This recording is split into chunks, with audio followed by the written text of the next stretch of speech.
another direction and it didn't work out, which, you know, I just figured it wasn't meant to be. It's fine. And then my next interview was actually with a family in Germany.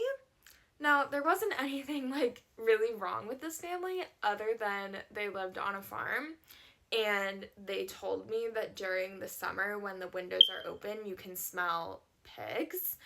And I was like, I don't think that that's going to be for me.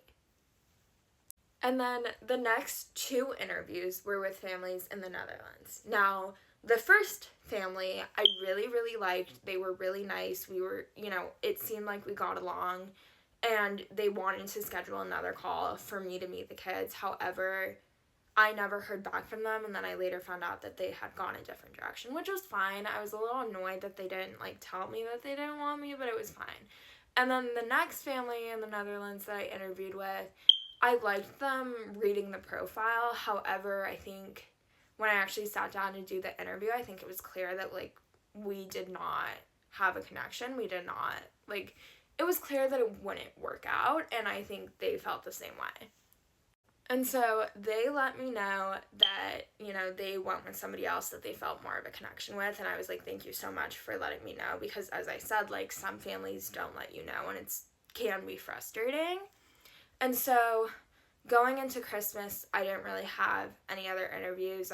You know, that was the family that, like, went with someone else that they had more of a connection with was my last interview, and so I was kind of like, you know, this takes time, like, it's fine, it doesn't really matter, like, when it's meant to be, it'll be. And so on December 23rd, I had a video chat with my agent, and she suggested that if I wanted it to go faster, that I start on aupairworld.com and then take the family, basically refer the family to Nina Care, and then they would help us with the legal process. Now, I decided not to go that route because honestly, I just felt more comfortable using the agency. And so going into Christmas, I was kind of like, okay, like, when it's meant to be, it'll be. I'm going to enjoy Christmas with my family and not worry too much about it. However, I was still applying to families. Come back for part 2, which will be all about the matching process and the steps that I took, how to take after matching.